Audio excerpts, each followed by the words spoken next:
Okay, well, greetings, and my name's Tom Nelson. I'm the interim communications director for the Western Collegiate Hockey Association, and I'd like to welcome everyone to another season of WCHA hockey in 2023-24. The WCHA will be celebrating its 25th season of competition in women's hockey in 2023-24. Founded in 1999, the WCHA has been a leader in the world of women's college hockey, and our league teams have won an unprecedented 20 national championships since that time. And in addition, our student athletes have claimed the Patty Kazmaier Award 9 times over the years. Since we are on a tight schedule today, I will go over some of the guidelines for our Media Day event. Each coach in the league will provide an opening statement about their team, and then we'll have an opportunity for you to ask questions of the coach at that point. And after that, one player from each team will be available for another 5 minutes once the coach has completed. We ask that you keep your microphones on mute until it's time to ask questions. And throughout the day, please utilize the raise hand function to indicate you'd like to ask a question. And at this time, we'd like to turn it over to our commissioner, Tracy Dill, who will provide a few opening comments to start the new season here. Tracy, go ahead.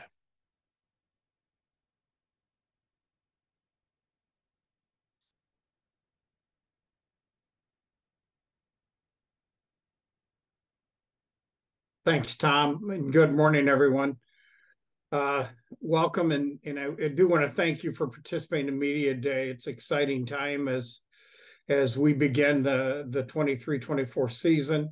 I do want to thank the University of Minnesota for allowing us to host the Media Day at Ritter Arena, the site of our final face-off this in March. As Tom mentioned, this is the 25th season of the WCHA. We've got some exciting stuff planned for the year. Really looking forward to the season.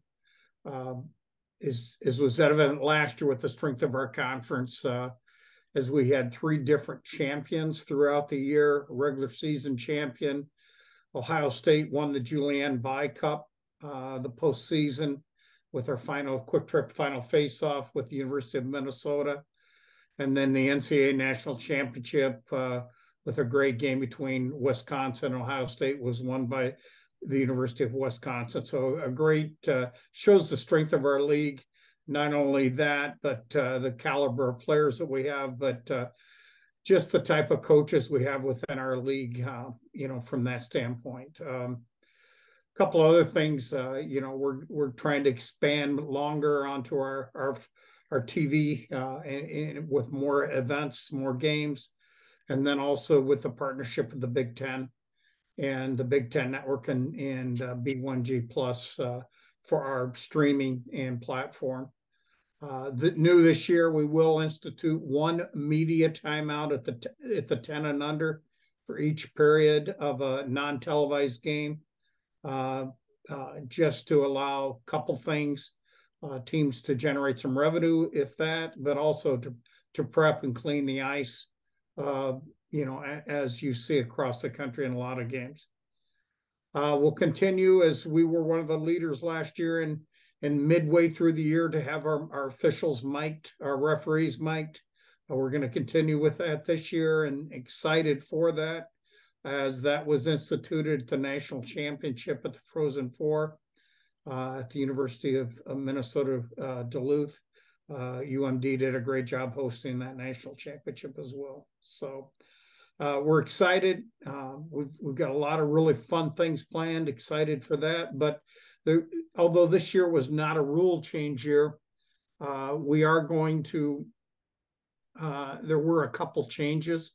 And for that, I'm going to have Greg Shepard, our supervisor of officials, come on and talk a little bit about that.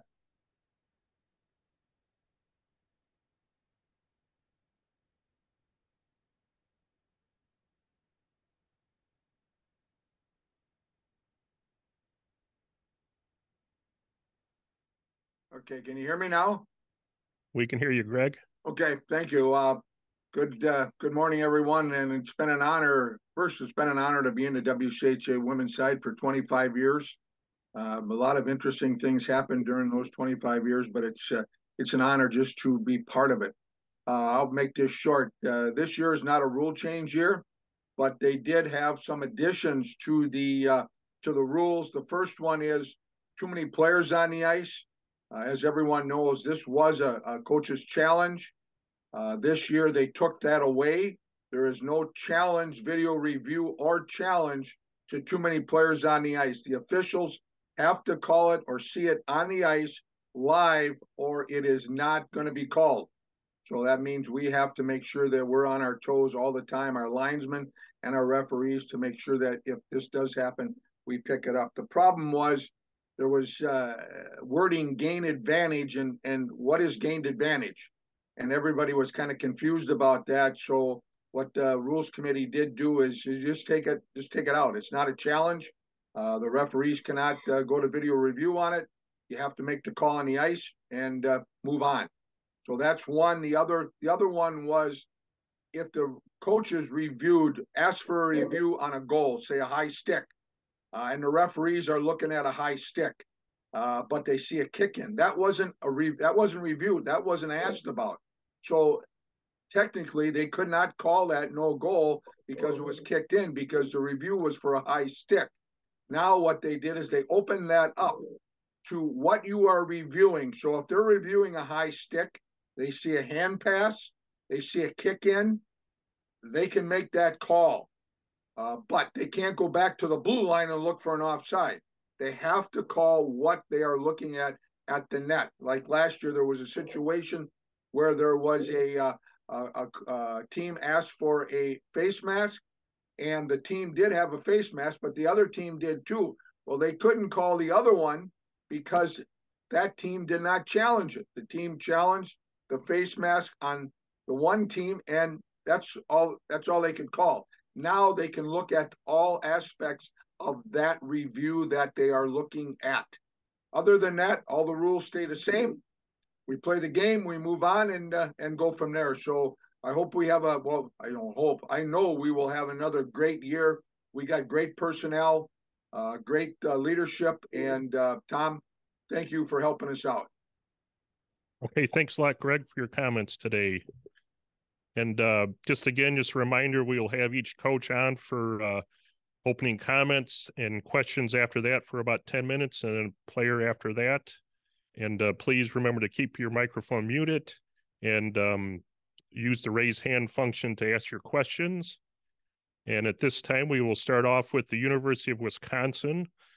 The Badgers are the defending NCAA champions and tied with Ohio State for first in this year's WCHA Coaches Preseason Poll.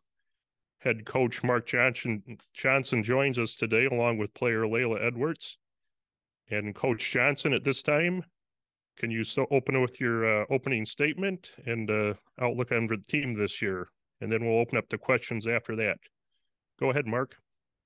Thank you. Appreciate it. Nice to be with everybody this morning. And I'm still trying to figure out where the summer went as we sit here this morning and talk about the upcoming season. But obviously, it's been a nice summer for a lot of different reasons. But more importantly, we've started the school year. Players are excited. As I've always said, since I got involved in coaching, this is the best time of the year because I haven't put lines together. I don't have power plays. We haven't played a game. So everybody's got a smile on their face and everybody's working hard. And now we start the process. So no different than what we did last year or any previous year that since I've been here is we start at the starting line like everybody else does. And then we make our way and try to improve every week and every weekend and every month and try to play our best hockey at the end of the season. Okay, any questions from the media today? We'll start with Todd Molesky. Hi, Mark. How are you? Doing great. Thank you. Great. When you look back to last season and the players you have coming back, the freshmen you had really made an impression at a lot of points of the season, but I know there were some times they struggled. How important were those struggles to them to make sure they would improve? And how would you like them to look back on those this season to kind of maybe make things a little bit smoother for them? Well, I mean, I go to this life can be hard sometimes, and you're not going to have easy days, whether you're playing hockey, whether you're doing schoolwork, whether you're involved in a job. I mean, life is hard, life is challenging. And if you decide to play hockey and you're playing at a high level, every game's not going to be perfect. The most important thing is, as I've always talked about, is, what things did I do well in that particular game?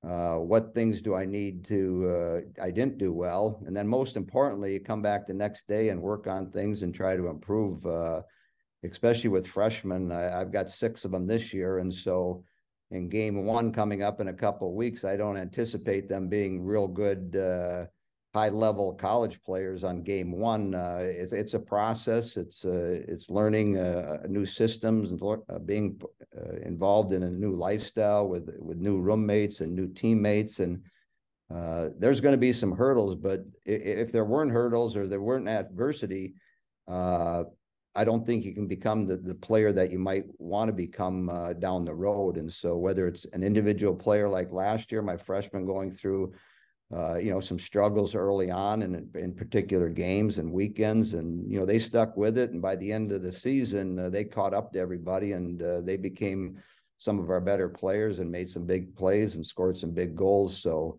adversity is part of what you deal with, and I guess it's how you address it the next day. And if your attitude's one that that's part of the process. It's not going to be great and rosy every day, but I'm going to continue to work. I'm going to continue to do the right things. I've got good habits.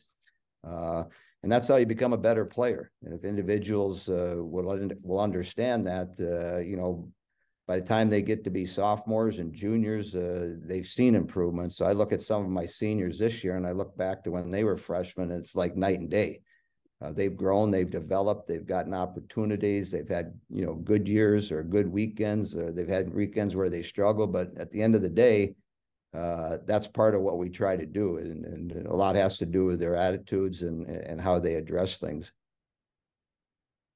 Okay, one other comment. Just make sure that you state your name and affiliation before you ask the question.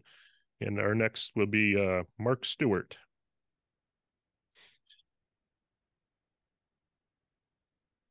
Go ahead. Can you hear me now? Okay. Yes. Okay. I had to unmute myself. Mark Stewart, Milwaukee Journal Sentinel. How you doing, Mark? You added Anna Wilgren during the off season. I guess I'm just wondering if you can kind of speak to, how she might be able to help this group. Well, yeah, I think she'll be a great addition. Obviously, she didn't play last year. She had surgery and used the year to rehabilitate, used a good chunk of the summer to get herself in position to start with us this season. So with any player that's had to deal with an injury, it'll probably take her, a few games to get back up to game speed as it does everybody else. And so I think similar to some of maybe my younger players, as the year progresses, she'll have more of an impact, on our team and our games. So we're excited to have her. She's a great kid, and obviously she's got experience. And so hopefully she'll have a great year here at Wisconsin. And next is Aiden Michaels. Hey, Mark. Aiden Michaels from Fox Sports 1070. I know, some teams after winning a championship might have that feeling that the chase for a title is over. Might find it rather difficult to maintain that same level of desire or will to win the next year. How do you go about making sure the team keeps that determination and motivation heading into this season? Well, for me, it's, a little bit of the eye test. So, what did they do this summer? How'd their summer conditioning and strength training go? What are they, their attitudes and our first couple practices, how they, been in that. And so what I'm seeing is, real positive things. We had a great summer of conditioning and strength training. Paul, our strength training coach, did a great job with them. So we're at the starting line, I think, in pretty good position. Now it's just a matter of creating, a team atmosphere where we have 6 new players, 7th with Anna coming in. And so it's our ability, to really gel as a team and work to become good teammates. And that's all part of the process. So I'm excited. We've been down this path before. We've been fortunate to win some other championships, and it's like anything, you're only as good as your last game. Well, we haven't played a game this year, so we got to get ourselves ready to go. And what happened last year was obviously fun. It was enjoyable. It was exciting to see our team be able to do what they did at the end. But that was last year. It's a whole new season. Obviously people will be coming after us, but we're adapted to that, and we just have to worry about what we're capable of doing and try to become the best team that we're able to become. Okay, and Zachary, go ahead with your question. Hi, Coach. Zachary Rodier from Scarlet and Gray Sports Radio. I was wondering, with this season, obviously losing Cami Cronish, how do you shape up your goaltending situation right now? Is it going to split time or go with Gervais that was also splitting time with your team last season? Yeah, obviously Cami, the last month or so of the season, did a fantastic job for us. We had split our goaltenders up until we played Minnesota the second half of the season, when the second night Jane sustained an injury and had to miss a chunk of time. And that's when Cami, took over and grabbed the torch and ran with it. So, Jane did well last year. She got into the most games that she was, since she's been here, did very well in those games. And so we anticipate her to get off to a good start. We've got Ava McNulton coming in, a freshman goaltender that, had success coming through, and now she's going to be a Badger. And, early on, she looks, comfortable. She looks good. And so she'll get opportunities to play the early part of the season and see how comfortable she is. And then we have Chloe, who was one of our backups last year. She'll be a sophomore, so she's been around now for a year. She understands who we are. And so I think at this point in the season, with Jane and her experience, we're probably in a better situation than we were last year, where we didn't have a lot of experience in our goaltending position when we started the season last year. And Mark Stewart, go ahead. Yeah, I also want to ask you, Mark, just on, you got a lot of players back, your captain and Casey as well. One of your assistant captains back from last year. Just can you speak to the value of that as you're trying to navigate not only blending in new players, but also, kind of the expectations that kind of come with the team? No, it's a great question, because I think a team will go as far as the leadership that is within the locker room and what they display off the ice, and how about they go their business. So obviously having Britta back, she did a great job last year, because there were times within the season last year that we had some adversity, and how we're going to handle it. And so I think the stronger your leadership is and the more experience they have, the better job that they're able to do. And this year won't be any different than any years in the past, where, there'll be weekends that don't go well. There'll be some adversity. I don't know what it's going to be, but there'll be some things coming at us and other teams in our league, and how you handle that, puts you in a position to either become better or fall apart. So having, Casey back, having Britta back, having Shayla back, you've got kids that have been through a lot. They've had success. They've had adversity, but they've been in a position to get everybody on the same page. And that's the most important thing. We get everybody rowing in the same direction, working together, helping one another and supporting one another. And, eventually you end up having success by doing that. Okay, time for one more question. And Matt Wellens. Hi, Mark. Ahead, Matt. Duluth News Tribune and the Rink Live. The NCAA changed the rule on coaching staffs this summer, allowing you guys to hire a third paid assistant if you wanted to. What were your thoughts on that change, and is that something the Badgers plan to do in the future? Well, we hired assistant director of ops / video person to fill that void. And so in the past, we've always had video people that have been with us for a couple of years and then they move on. And with that positioning opening up for everybody across the board on men's and women's hockey, we chose to go that direction and fill that position. So, yeah. And so everybody's got an opportunity to hire somebody else, and you can take advantage of it, or else you can decide to make other decisions within that framework. Okay, thanks, Coach, for your time today. And at this time, we'll bring on player Layla Edwards.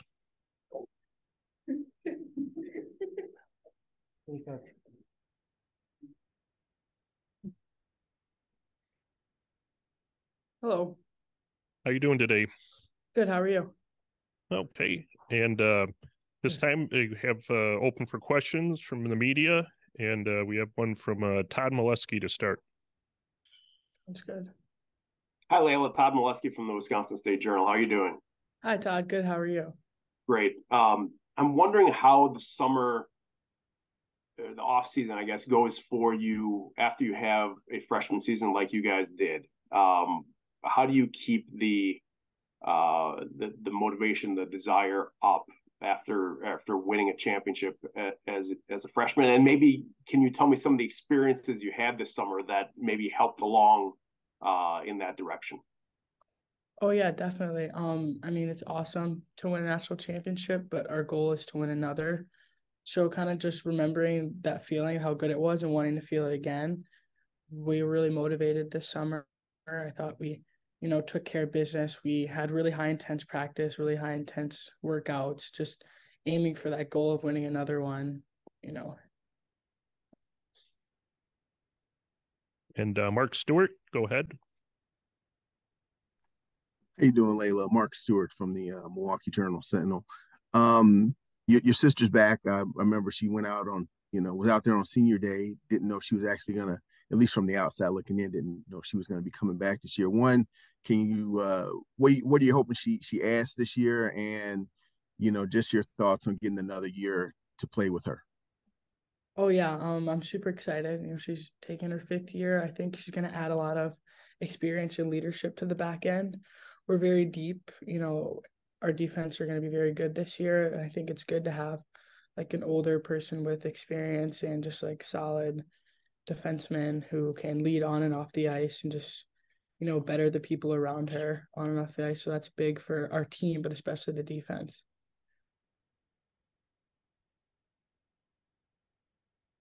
Okay, and Lay, maybe you talk about maybe some of the newcomers that you see as making an impact on the team this year for Wisconsin. Oh yeah, definitely. I think we have a great incoming class, one of the best that I've seen. I think every single player is going to make an impact. Genuinely, I mean, they're all different players, but they bring something to the table that I think is going to be crucial in our run to repeat this year. They're all very skilled and high level elite players that I think will adjust to the pace in our league quickly. Okay, and we should have time for about one more question from got Todd Molesky. Yeah, thanks, Tom. I wonder if you can maybe put some words of what KK did last season from what you saw, and what she can do to grow, and what she's done. Maybe you've seen her do to grow as a player, even a better defender, and how good that could be for you guys if it does really continue to grow from what we saw last season. Yeah, I mean, obviously she played a huge role last year. Big plays, big goals. Just watching her and how hard she works, it's been, great for the team just to, be inspired by that. And I think this year, I mean, just, I practice with her every day and I'm around her all the time. So it's like she's already gotten so much better from last year, which is hard to believe. And like you guys will believe it when you see it. But I think she's going to be huge for us this year. She's a clutch player. So I think when we need her in those big moments, she'll show up. And I'm excited to see that.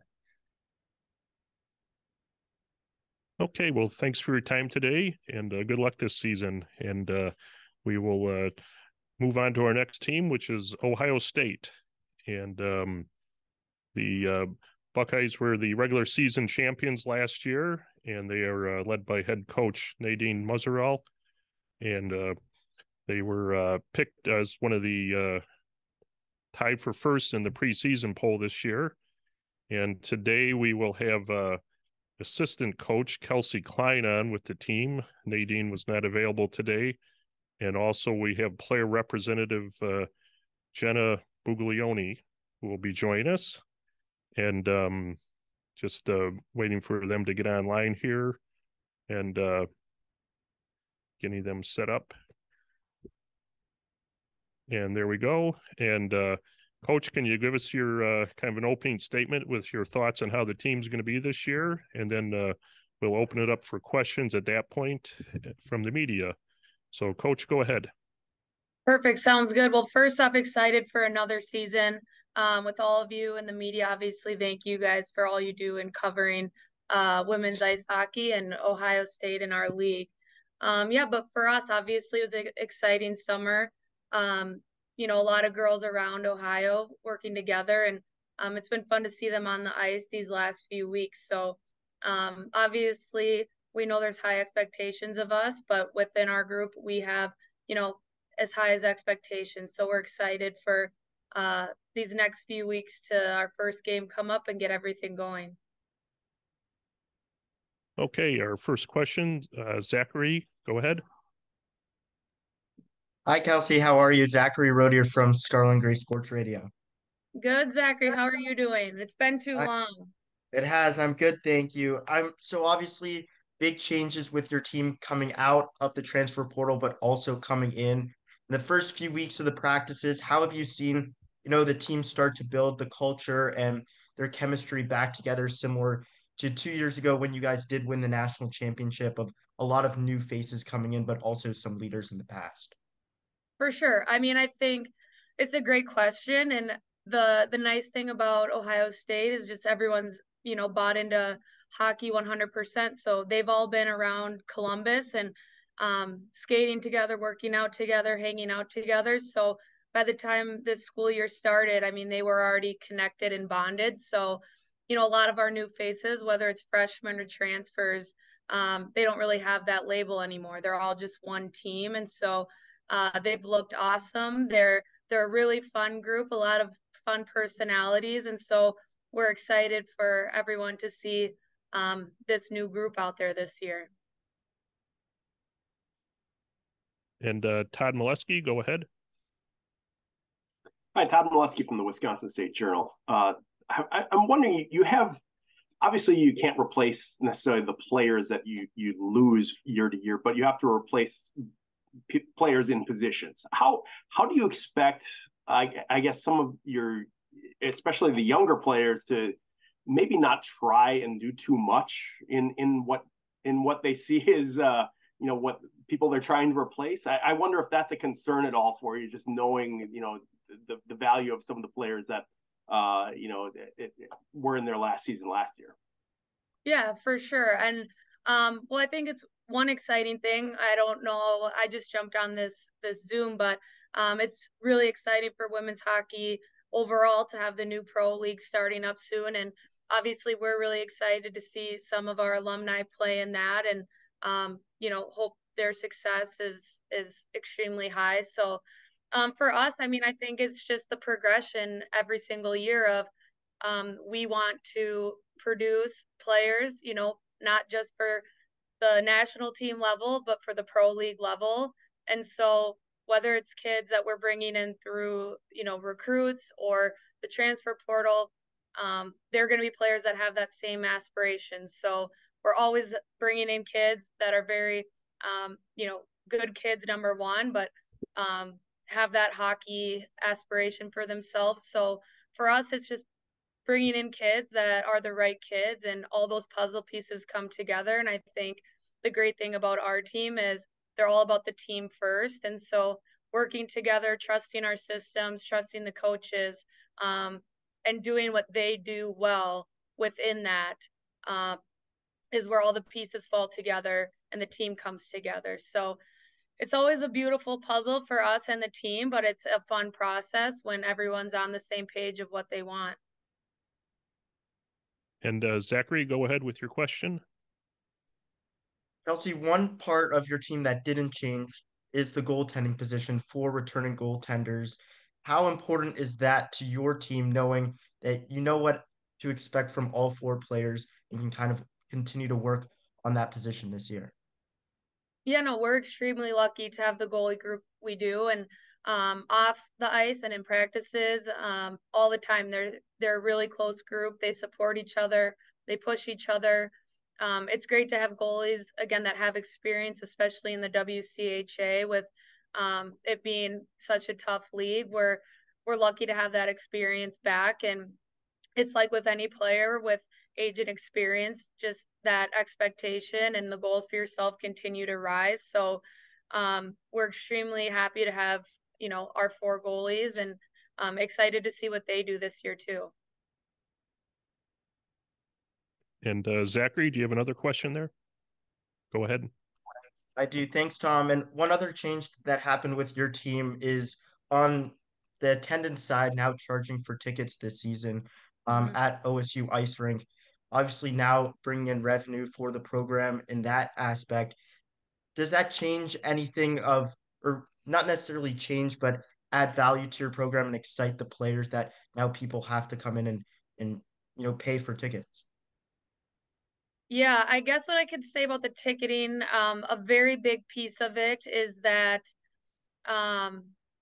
we had a lot more fans that wanted to come than we had capacity. So a big piece of the ticket is that we didn't have to turn away 300 or 400 people standing outside the doors trying to get a seat. So, the revenue is one thing, and that's a added benefit. But I think the biggest thing for us is we wanted people to make sure they had tickets in hand so they knew that they could get in the door, and not, again, come to the rink expecting to get in. So it's a little bit of crowd control, but it's a good problem to have to, keep building up our fan base and the excitement about not, just hockey, but women's hockey in Columbus. So we're fortunate to have this problem. Okay, and so maybe you could talk about some of the qualities that you see in Joy as a preseason rookie year selection, and what were those attributes that that really stand out about her? Yeah, I mean, first and foremost, when you meet and talk to Joy Dunn, you think you're talking with a mature 30-year-old. She's an awesome kid, an awesome teammate, carries herself at an extremely professional level. I think her family background with, a lot of her siblings being not just hockey players, but high-level hockey players. She's grown up with a background where, she's played with boys, she's played with girls, she's played with players older than her. So she comes in with a lot of experience, both from a skill standpoint, but also a physical standpoint. In that, I think will translate extremely well, especially in the WCHA with, again, how skilled and physical it is.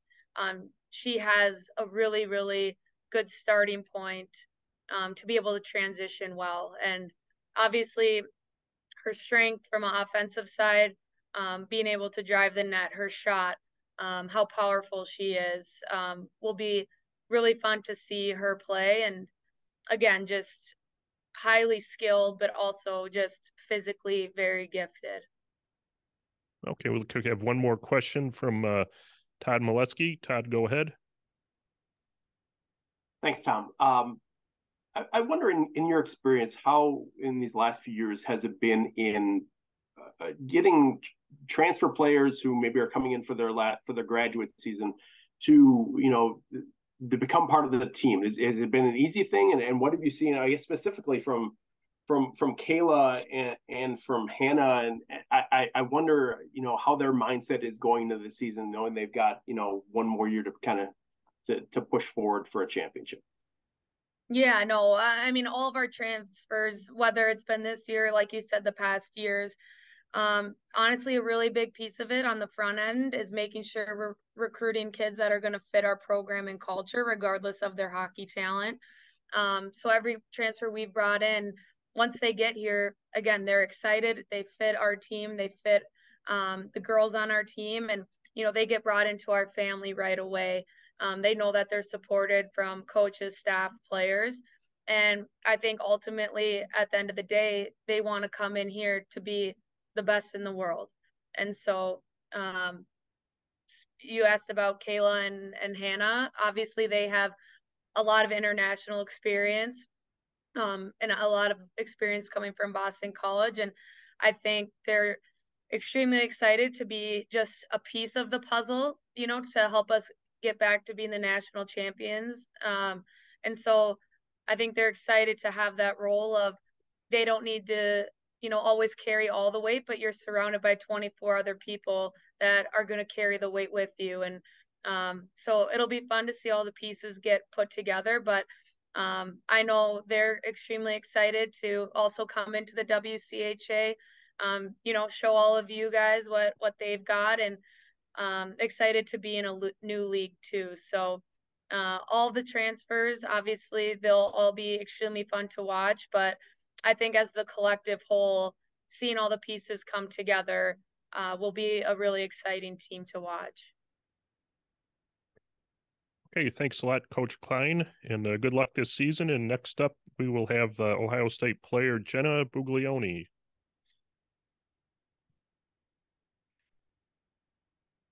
Good morning, Jenna. And Morning. have a question. First question is from Zachary. Go ahead, Zachary. Hi, Jenna. How are you? I'm good. How are you? I'm good, thank you. So obviously, you're just talking with Coach Klein about all the different new players coming in for you on your 4th year at Ohio State. Do you take that leadership experience from being at OSU the past 4 years now to, trying to bring those new players in and help make that Buckeye culture? Yeah, of course. I mean, I've learned from a lot of great leaders over my last few years here. And it's been super awesome with all the new girls coming in. A lot of them were here in the summer putting in the work. And not only what they add to our hockey team, but what they add to the culture with their personality, that just enhances our team culture. And we're super excited.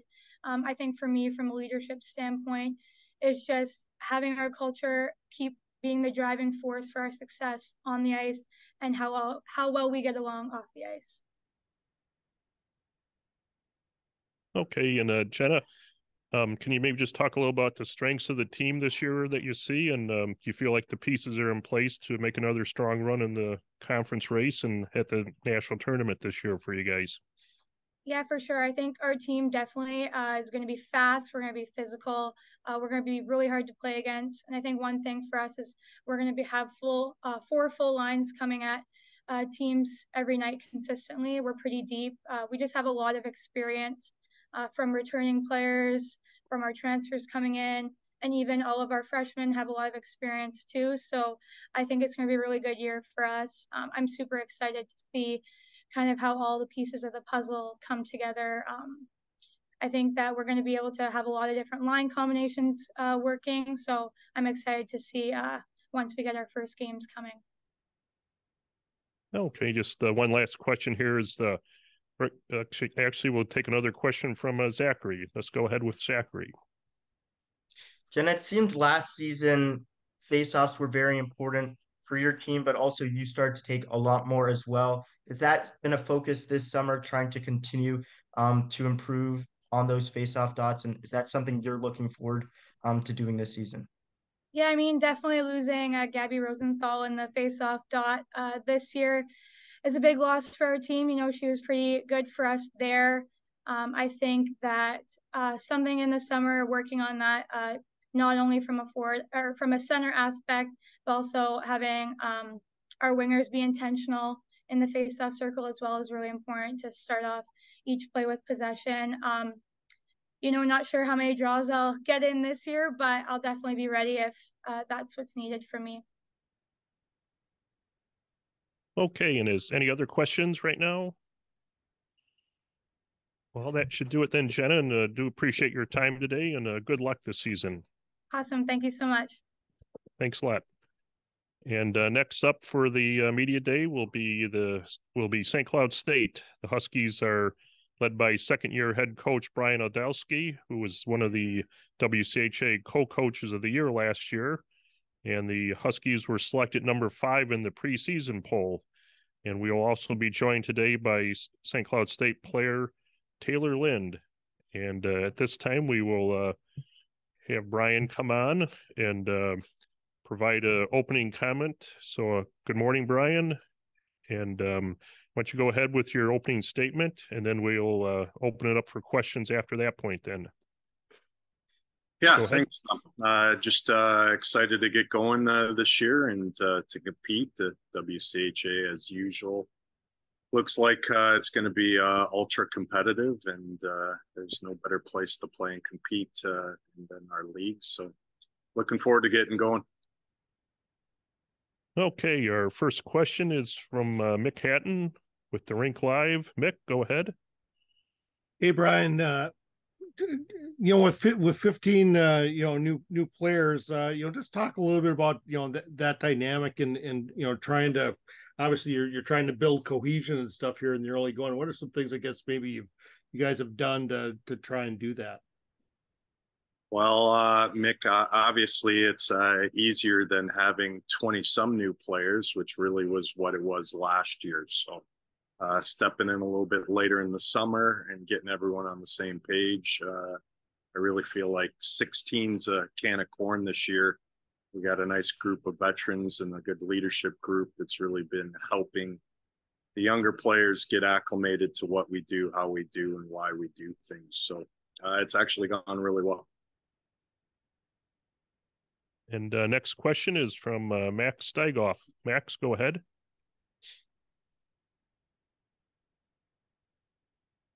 Go ahead, Max. Hey, oh my gosh. Hey, Brian. Hey, Brian. So there was a big jump between your first year and what is the next step for the program this year? And do you feel any pressure to kind of meet those expectations? I'll take the second part first, Max. There's no pressure outside of what I would put on myself. And I've always expected to win. I've always expected to do well. So that's no different than it was last year, years before. So that's just the expectation. So, and we talked about this last year. Like, you have to expect things before you can do them. We want to play in the final face-off. We want to play in the NCAA tournament. We want to compete to win trophies. That's just where we're at, and that mantra is no different this year than it was last year for us. And Mick Hatton, go ahead with your question. Brian, both goalies are back. Obviously, that was a real strength for you last season. Do you see it kind of, being a similar situation where they're going to split a lot of the time here? It wasn't broke, so I won't try to recreate it and fix it. I still believe that having 2 quality goaltenders for us and where we're at is the way to go. And we're super lucky to have 2 kids that I think can play in an elite level. Jojo had an opportunity to compete with the U22s and compete for in the Canadian series. And then Sani did super well at Worlds for Finland and is pushing to try to be a starting goalie for Team Finland in the world. So, we have confidence in both of them. We think they're both high-end quality goaltenders. And obviously that's a great place to start when you're trying to build a team. So super happy to have both of them. Both of them are going to compete and play for us. And Matt Wellens, you're next. Hey, Brian, Matt Wellens from the Duluth News Tribune and the Rink Live. Can you kind of take me through the process of you guys expanding your coaching staff at St. Cloud following that NCAA rule change that allowed you guys to add the 3rd paid assistant? And then I see you and Brett Larson are also going to share a director of operations now, if I read the release right. How's that dynamic going to work as well? Sure. We had to go through the state process. That job for us for the coaching position was posted for a month, and then we did interviews. Super happy with that pool of candidates we had. And then, Billy at the end was the person that we had offered. And so we're glad to have him. Obviously, had a lot of success with Gentry last year, winning the state tournament, and being an alum is an added plus. So super happy to have him. In regards to the Hockey Ops position, that player's position is really going to be instrumental with some of the film for us. So downloading things, getting the computers set up, getting individual clips for us. So that shared position for us is really going to be helpful with that. And the main focus of how I'm going to use that position, you'd have to ask Lars what exactly he's going to be asking for that position. But that's what it looks like for us. And Mick Hatton, go ahead with your question.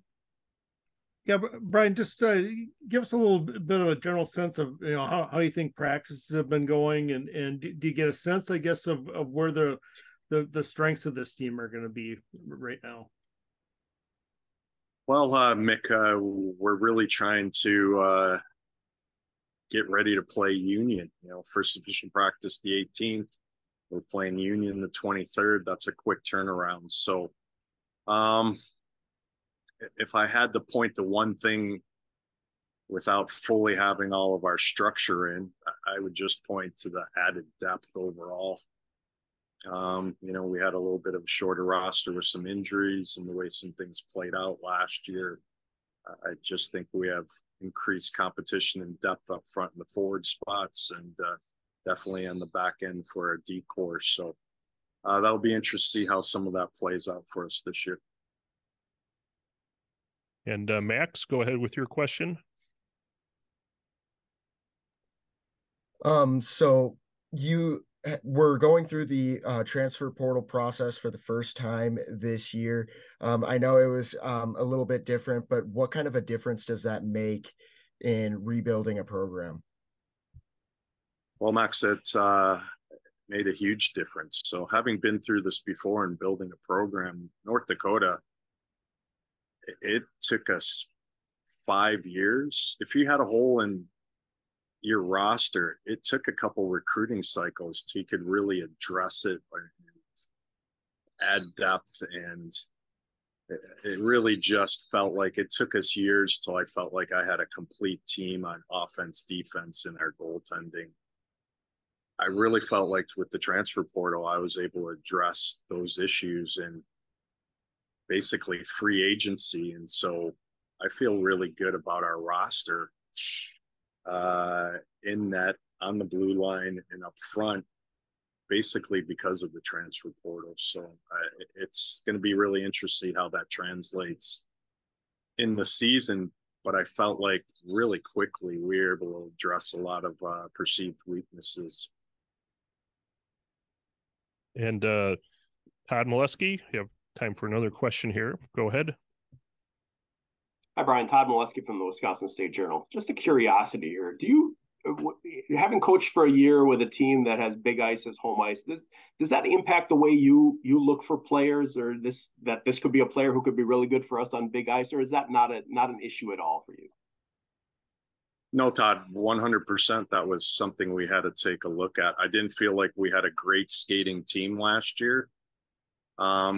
And playing on a big sheet with 50% of your games, we were actually better on the road and in smaller buildings than we were at home. So obviously like to flip that a little bit and made it a point of trying to address that by bringing in some players that a little better athletically, moved their feet and skated a little better. And I think we were able to do that. Okay, do we have any other questions for Coach here from St. Cloud State? Okay, at this time we will bring on player Taylor Lind. If you want to join us, Taylor, that'd be great.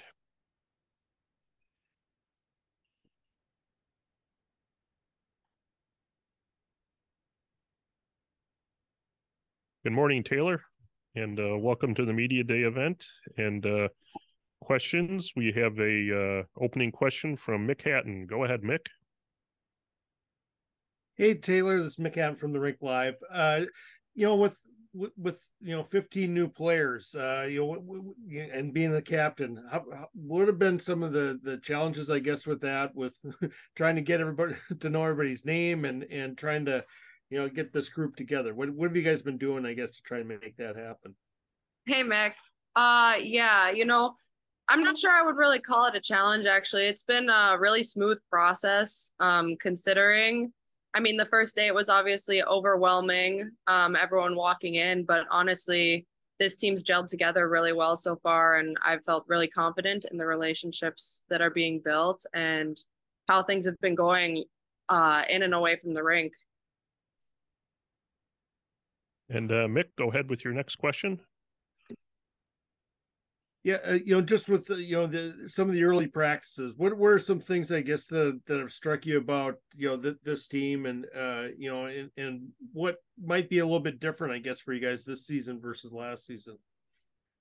Yeah, I mean, we're a bit more talented this year, which is super exciting.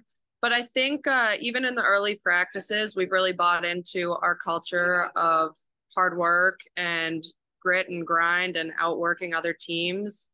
So I think that that's obviously stood out as a really good point. You always want to build off your culture, and we've done a good job of doing that so far. And Max, go ahead with your question. Taylor, you got named to a very you got named captain again, which is in a very elite group of players that have worn the C twice in a row for St. Cloud State. What does that mean to you to be able to wear the C 2 years in a row? Yeah, it's a huge honor, and I'm super thankful that I get the chance to represent St. Cloud State. With that, we have a lot of really good leaders on our team. So it's really exciting to be part of that group and get to share what we think, where we would think this program should be going. Okay, go ahead, Mick. Taylor, one of the things that Brian, talked to me about a lot was, that he wanted to be a better skating team, and he wanted the pace to be pushed. Have you seen that, I guess, with the roster here in the early going? Can you tell a difference, I guess, out on the ice with the players you've got this season, that's been a point of emphasis?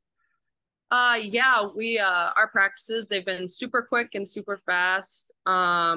It's lots of the new girls are showing their speed and athleticism really early, and it's super awesome to see. Our practices have been very competitive and high pace. And go ahead, Mick. With your two goaltenders, obviously had great seasons last year for you. Just talk a little bit about about both of them, and what it's like, I guess, playing with those two players, and how much you guys rely on them, I guess. Yeah, they both do a great job. They both work really hard. They put in the hours, and in practice, I mean, they're some of the hardest workers on the ice every day. They know what they need to work on, and they act very professional about how they go about that. I mean, it's obviously exciting anytime that you get to play with a national team player. It's awesome. I mean, to think that they compete at that high level and that you get to compete alongside with them. And Todd Molesky, go ahead. Hi, Taylor. Todd Molesky from the Wisconsin State Journal. You've seen a lot of the WCHA over the years, and I know Brian was saying that the goal is to be in the final face-off, to be in the NCAA tournament. How do you maybe leverage some of what you've done in the last few years to take that step as a program at St. Cloud State? What do you think are the Yeah, I think one of the biggest things is obviously you want to use your experience to your advantage. But we also have to remember that each year is a new year. You have a new team each year. So you want to take everything kind of lightly and understand what you're coming into this year won't be exactly the same as what you looked at the last 2, 3, 4 years. So I think looking at past experiences is a good idea, but also just focusing on this year and each series, what we can do is what we're going to plan to do. Okay, one last question here for Mick Hatton. Go ahead. Taylor, just describe the feeling, I guess, with the forwards. This is a lot of new faces, like you were mentioning, but at the same time, there's Clara and people that have played a lot and been productive. Emma Gentry as well. How do you feel like you guys are going to be offensively this season?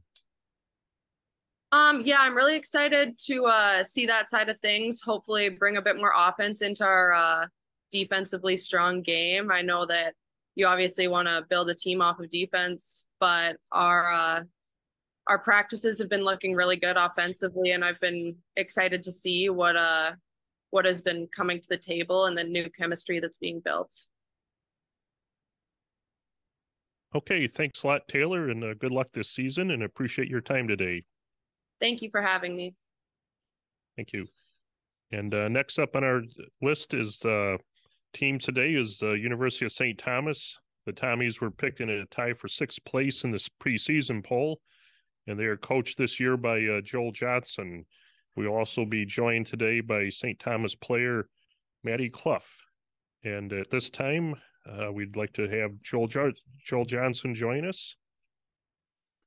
And Coach, if you want to go ahead with your opening statement, and then we will open it up for questions after that point. Go ahead, Coach.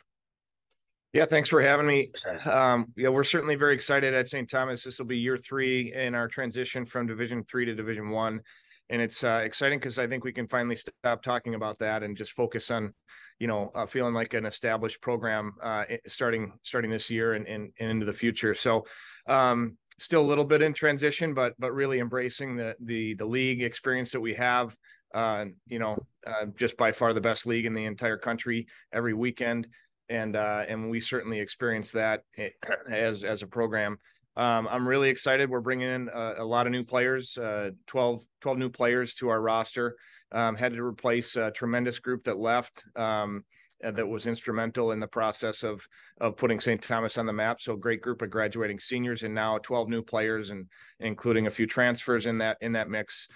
So a lot of new faces. Almost 50% of the roster looks new, and that's an exciting thing for our program as we move forward. So looking forward to a great year. Obviously there's high competition every weekend, but we feel like we're better prepared this year than we were last year, and we're excited for the challenge. Okay, our first question is from Todd Molesky. Todd, go ahead. Hi, Joel. Todd Molesky from the Wisconsin State Journal. You've got, I believe, the largest roster in the WCHA, and I wonder how you manage that. I mean, there might be players that go a while without playing, and you have to kind of keep them all moving in the same direction. What are your tricks to doing that, or how do you imagine that plays out this season for you? Yeah, I guess part of it, well, I'll let you know as we go, is my first answer. I'm not exactly sure, how it's going to go. We've talked about it as a coaching staff, and the philosophy around the larger roster is we have a lot of players on our team that when I took the program over and there was a Division 3 roster, I told everybody that they're welcome to be a full member of our team. So we chose not to cut players because I really believe that St. Thomas provides a experience of comprehensive excellence, and athletics is a part of that. So having a large roster during this transition period from Division 3 to fully Division 1 was an expectation, and we're going to navigate it the best we can. We just know that we've got 29 great people, and we're excited to hang out with them every day. Our next question is from Jess Myers. Jess, go ahead. Hi, Joel. Obviously, no question that goal scoring was at a premium for your team last year. A lot of kind of high-end additions as far as goal scorers coming in, including a Ms. Hockey winner. You want players to kind of ease into college hockey, but is there pressure on the youngsters to put goals in the net right away? Yeah, I think there's pressure on everyone, and the fact that we've got some very talented incoming players. I hope they feel expectation is the word that I would use. When we were in the recruiting process with all of our players, we give them high expectations, and so I'm anticipating them showing up knowing that we're going to rely on them to score goals. And it doesn't mean that our returning players can't fill that void as well. But certainly goal scoring just was at a premium last year for us. And we're going to rely on our freshmen to impact the game in all three zones. And I can't wait for them to show up on the score sheet. And our next question is from Rachel Blount from the Star Tribune. Go ahead, Rachel. Hi, Joel. At this point in the transition, where are some of the major areas this year where you're going to be looking for the most growth in your program? Yeah, thanks, Rachel. I think, just talked about it with the question from Jess. I think the ability to create some offense and to be a little bit more dangerous on the offensive side of the puck. That includes on the power play as well. Really starting to get a nucleus of players that have that baseline of talent to play at the Division I level. And so the execution then is something that I'm really excited to see. Certainly there'll be some development that takes place, in particular with our young players. But I think in year 3, that's what I'm really looking forward to seeing is some of the, the offensive execution be a little bit more comfortable for us. And Jess Myers from the Rink Live, go ahead. Joel, it's just one game in the grand scheme of things, but you certainly start off on a big stage with the game at Xcel Energy Center against Minnesota. Just what does that mean to your program? What's an opportunity like that mean to you as a coaching staff and as a potential recruiting tool to play in the big rink under the bright lights and all of that?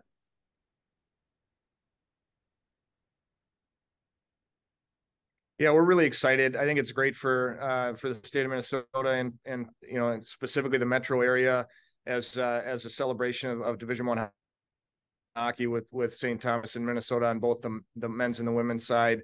It's certainly a little different for us because we already see them 4 times a year automatically. Our men's program isn't necessarily in the same league, but I think it's going to be a great day, and it'll showcase 2 great institutions and hopefully 2 great hockey games. And it's just one game, but it's certainly one that I think our players are really looking forward to, and our coaching staff and our university as we host it has done such a great job. Tickets are already pretty impressive for a crowd, and I can't wait for that weekend in September or October, whenever it is. And, Coach, can maybe just talk a little about the kind of the impact on your recruiting with the new arena coming online. How has that impacted your recruiting and interest in the program? Yeah, it certainly doesn't hurt. Is the first thing I'll say. It shows the commitment to excellence that exists at the University of St. Thomas. It's going to be a game changer for our athletic department, and obviously certainly for women's hockey, and as we move into a fantastic facility. But just the overall impact it's going to have on the student athlete experience and the student experience at St. Thomas is something that I'm also excited to see, in addition to a terrific venue for both hockey and basketball and other sports and athletes as we look to use the facility. So as it's impacted recruiting, it helps. We're not recruiting someone to come and play in a building. We're recruiting them towards a comprehensive excellence experience at the university. And so the building helps, but when it comes down to it, Ohio State, for one, and others have proven that you don't need a brand new facility to win championships. So we're excited and can't wait for the ground to get dug into here next spring. Sounds good. And one more question from Jess Myers. Jess, go ahead. Joel, I'm wondering if you got out to see the Selly League at all this summer, and what having a league like that means for women's hockey in Minnesota, a place where some of the higher end players can play in the summer. I did. I happened to be in a rink doing some recruiting and while the Selly League was going on, and I think it's a tremendous opportunity for our players. Traditionally people that have come back home from other schools or live in this area over the summer just haven't had a great place to gather and play. And every player is on their own individual training program, whether it's with their university or college, or some of them with their pro teams. But to get together in the summer and have a nice little outlet for some fun hockey and some good hockey I think was a great accomplishment, and I'm looking forward to hopefully seeing that continue in the future. Okay, any other questions? And that should be it. And Coach, thanks for your time today, and good luck this season. And we will now be joined by St. Thomas player Maddie Clough. And Maddie, if you can come on board, that'd be great. Hi. Good morning, Maddie. And just open up for questions right now from anybody. And guess we'll just start up. As you look ahead to this year's team, just talk a little about the strengths that you see on this year's program, and some of the maybe new faces that fans can expect to see some good things happening from this year. Yeah, I'm super excited for this year. Obviously, we have a really good incoming freshman class and some really good transfers. So I'm excited to see how well they perform. And I'm excited to see just how all the returners perform. I know we all worked really hard over the summer, so should be exciting to see how we all work together this season. Okay, and Jess, go ahead with your question. Hi, Maddie. It's Jess Myers from the Rink Live. I wanted to ask about goal scoring. It was obviously at a premium for your team last year. It seemed like every week we were talking about, the need to score more goals. Who do you see stepping up in that regard? And is it kind of fun to have this group of freshmen coming in that obviously are some established scorers there? Hi, Jess. Yeah, obviously a really big name coming in is Ella Berger. She won the Miss Hockey Award. Super impressive. So I'm really excited to see how she performs. There's a lot of really good freshmen, though. Bartz is really good. Brown from Andover. I could name all of them. And obviously even the returners, like I said, worked really hard over the summer. So it's hard to just name names for who's going to be a good goal scorer. I think everyone is going to have the opportunity. So we'll see who shows up. But okay, and I guess maybe just talk a little about kind of the progress of the program at the Division I level. Came in a couple of years ago, and how is it going so far? And you see the team moving in the right direction? Yeah, for sure. There's been so many improvements, even just in the past 2 years. Not just on ice, but off ice, just in the different departments. Nutrition wise, athletic training wise, sports medicine wise, there's just been so many advancements. I think the university is just learning a lot as we grow. And so yeah, it's been super fun, super excited for this year to see all the improvements that we make going forward. Okay, and Jess, go ahead with your question. Hi, Jess Myers from the Rink Live again. You get a couple of games under your belt before you go to Xcel Energy Center, but how much is that game with Minnesota in the big rink kind of circled on everyone's calendar, and what's that going to mean for your program? What do you think? Yeah, I think it's going to mean a lot for the program. I know we're all super excited. We're all already talking about it. I already have got lots of texts asking for tickets and stuff.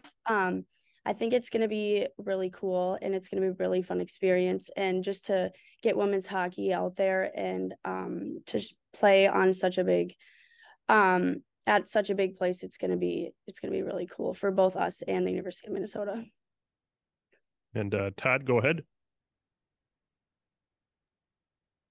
I'm Maddie, Todd Molesky from the Wisconsin State Journal. What have you learned about from the last couple of years about what it's like playing in the WCHA, and how can you use that to help you, this year and as you move forward to try and move things along for the program? Yeah, like Joel mentioned, it's definitely the best league in the country. I think I've grown tremendously as a player, along with all of my teammates. I think, like Joel said, every weekend it's a battle. There's no easy weekends in this league. So yeah, just using those experiences every weekend to grow and get better. Okay, we have time for one more question from Rachel Blount. Rachel, go ahead. Hi, Maddie. Rachel Blount from the Minneapolis Star Tribune. I'm kind of piggybacking off of Todd's question. Now that you guys are well established at the D1 level in your third season of the transition, how do the team's goals change for this season?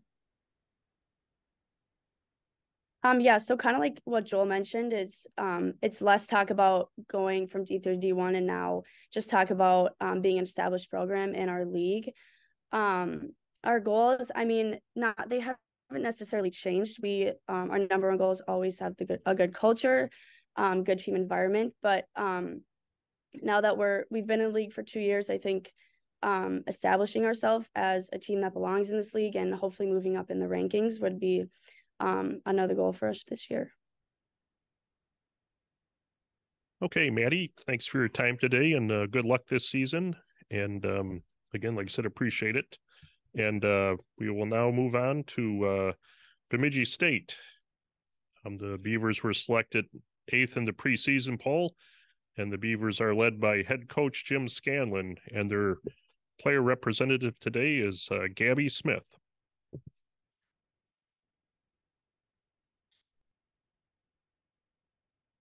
Good morning, Jim.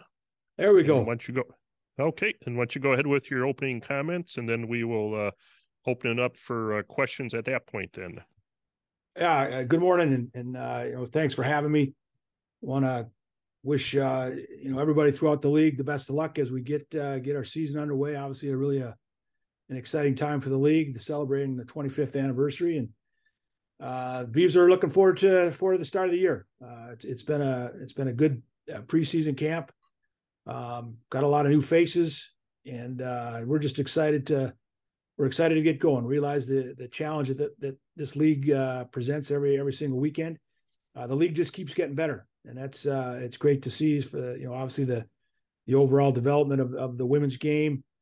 Certainly, there's some traditional powers in our league, but I think you're starting to see more and more programs get into that top 15 ranking, which is exciting for the league. And we know we're going to have our challenges this year. It was a unique spring. We lost more players than we had anticipated, but we're focused on the group that we got, and I know this group is really, really motivated. The thing that matters most is the belief inside that room, and we're looking forward to the start of the season. Okay, and start with a question. Just as you look ahead to the team this year, you can maybe just give us a rundown of the team's strengths and some of those veteran players that you look to for leadership, and then also just any newcomers that you kind of see will be making an immediate impact on the team this year. Oh, absolutely. Well, start with our senior leadership group. I think we have some outstanding leaders. Our captain Taylor Nelson, assistant captain Gabby Smith, and Chloe Lund are all just wonderful people, and certainly they've had a lot of playing experience in their first 3 years. It's been a challenge. Some of those years were pretty tough, but I know this group's motivated, and just when they got back, it was very evident how hard they'd worked in the off season, getting themselves ready to go. And no question, we need that senior leadership. We need that production from those three and their fellow seniors, Callie Forsberg and Kayla Sannel. Again, just a lot of game experience in the WCHA, which is really going to be beneficial because we're going to be a little inexperienced on the blue line. We're going to be inexperienced in goal, but I like what we've seen so far. We've got some very talented freshmen up front. Tally Hendrickson and Kate Johnson from Warroad had just really, really remarkable high school careers, and from what I've seen so far, they're just really, really good hockey players, and they have the ability to make things happen. Haley Armstrong is another freshman forward we brought in from Rink Kelowna. She's from Dawson Creek, British Columbia. Had a really, really strong career up there, and again, just a really, really good hockey player. And good hockey players can make plays, and they're certainly going to get an opportunity with our group because we need scoring. I think that's one of the things that was pretty evident. We struggle putting the puck in the net, and all three of them have shown the ability to do that. And on the blue line, we have three newcomers that are going to get an opportunity. Anna Davis, Olivia Dronen, and Riley Reeves are all they're Minnesotans that play a lot of high school hockey. This is not high school hockey, the WCHA. So, but they're all working extremely hard. They're talented, and certainly the other three defensemen have a lot of experience. Mac Deering from South St. Paul, Kendra Fortin from Thunder Bay, and blanking out of my other defensemen, but they're all gonna be a big part of what we're trying to do, and certainly going to be are going to help our young goalies. So Abby Thompson has looked good so far. We have a freshman from Rink Kelowna that hails originally from Russia, Eva Filipova, and she looks really good. So we're going to need all of them to step up. Okay, and Jarrett, go ahead with your question. Hey, Jim, Jared with the Pioneer. You talked about it a little bit, but obviously with a big incoming freshman class and in there, how have you seen them start to gel with a lot of those returning seniors, and has that process been fun to see play out here in the early part of camp? Oh, absolutely. I think our senior leadership group, along with our upperclassmen, our junior class, very, very welcoming. They've made all of our new players feel welcome right off the bat, and just about everybody was in a week and a half early before school started, and just getting the opportunity to know each other. Certainly there was a lot of connections in the summertime, but you could see from the time we first got on the ice with them that they were comfortable with each other, and every day they've gone out. We've really stressed how hard we have to work and how hard we have to compete every day in practice. And it's okay to try to be the best version of yourself every single day, and because that's just going to make our whole team better. And we've seen that. We've seen all of our players come and they compete, they battle, but they're having fun at the same time. So you're starting to see some of those connections. You're starting to see that gelling with certain players. And again, from just in the time we've gotten going here from day one till yesterday, to see the improvement in the group has been a lot of fun, and it's exciting. Next question from Todd Molesky. Hi, Jim. Todd Molesky from the Wisconsin State Journal. When you're to develop, more scoring, I mean, obviously you have to have talent, but you have to have some confidence too. And I wonder how you develop that second part, the confidence part in players this season to, maybe if they have a not so great start, that, there's more ahead of them for them, and it doesn't fall into maybe some things that happened last season. What's your process on that?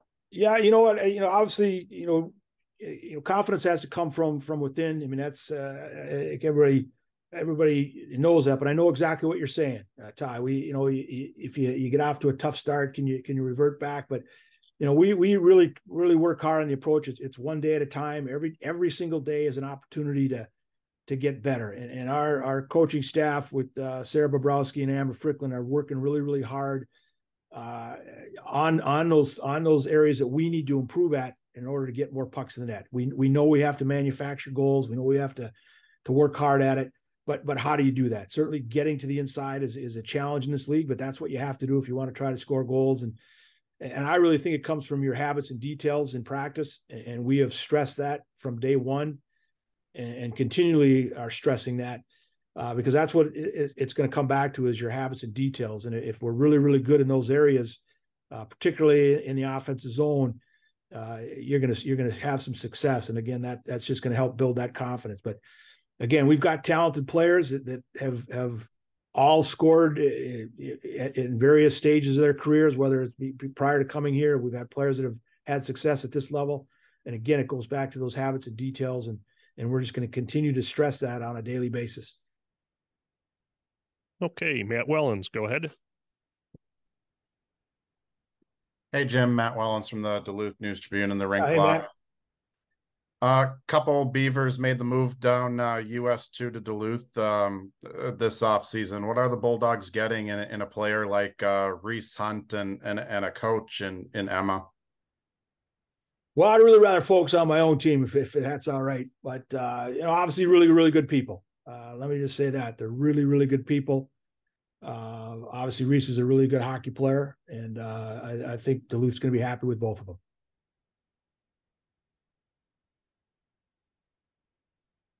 Okay, at this time, is there any other questions for Coach?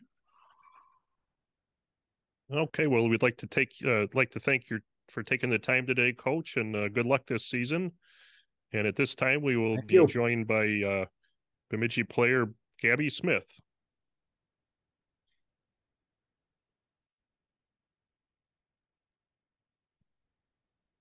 Hey, Gabby, good morning, and welcome to Media Day event.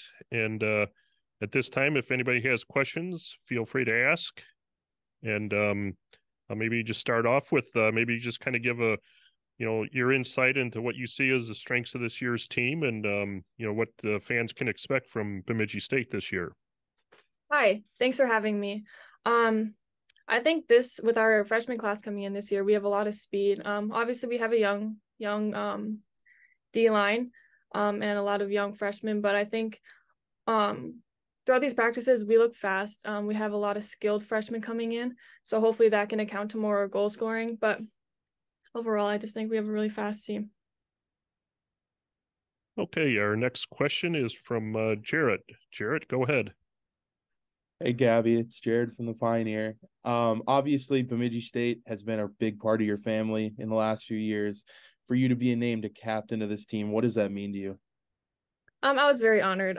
Yes, BSU has been a big part of my family, with my sister being a captain on the soccer team. So I was very honored to be named captain, alternate captain, with Taylor Nelson and Chloe Lund. Okay, and you look at some of the with your roster, it's early in the season right now, but maybe just talk about some of the newcomers that you see as really making a quick impact in the team this year, and what you see some of the strengths are with those players.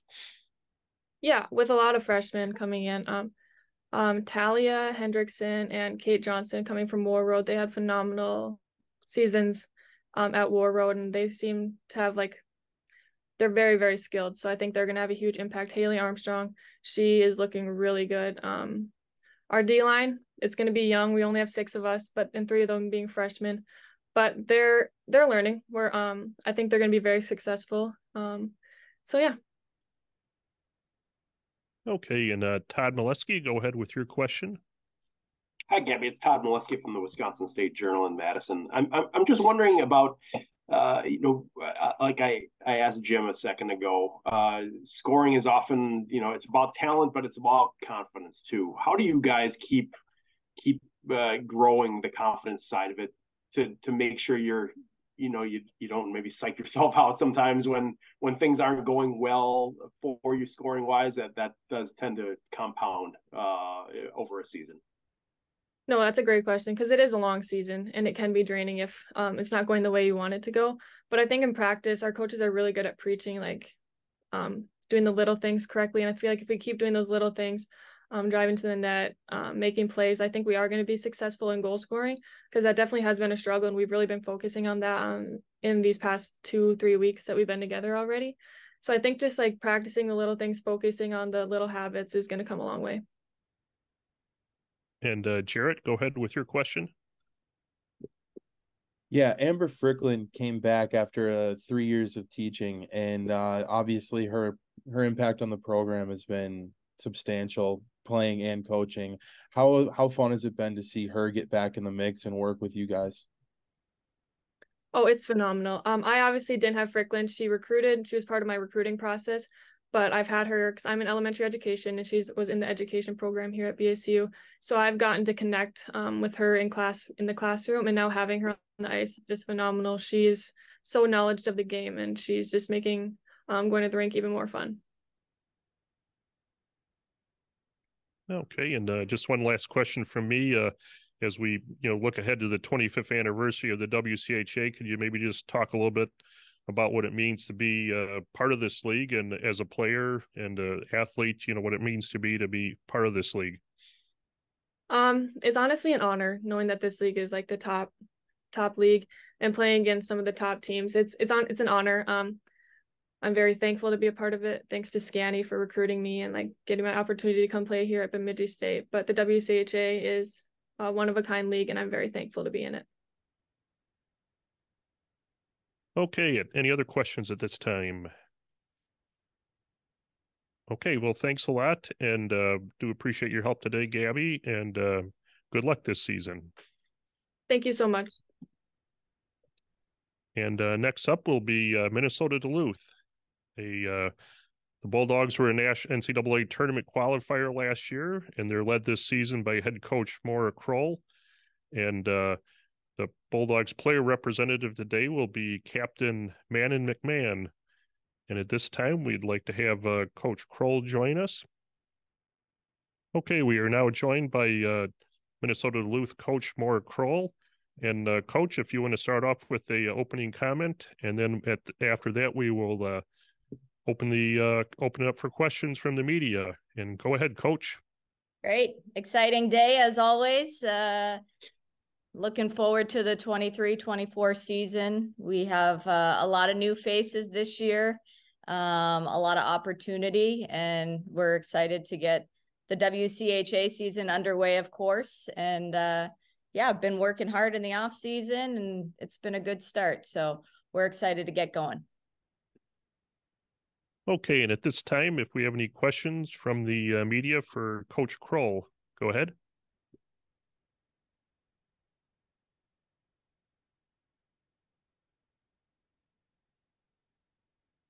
I guess, go ahead, Matt Wellens. Hey, Maura, we talked, what was it, last week? I think you had that cookout that you went to. I'm wondering, what are some of the, with all these new faces, what are some of the ways, anything you've changed this month to start the season here as a way to get this team to bond and such with the transfers and the freshmen and everyone? We talked about, you had a team that was so familiar with each other and had played together for, 5-6 years. What's the key, maybe both on the ice and off the ice, to get a new group of faces like this to gel? Yeah, I think it's really, it's been fun from a coaching standpoint. And, first and foremost, I think you have to have good team leaders. And I think we have some great captains. Manon McMahon is our C, and we have Clara Van Wieren and Nina Job Smith as our A's. And really, they've done a fantastic job of welcoming people, setting the standard, and really showing the way how we do things, on the ice, off the ice. They spend a lot of time together away from the rink to establish, the things you're kind of getting at. How do you bring people together? They do it really organically, because they genuinely really like each other.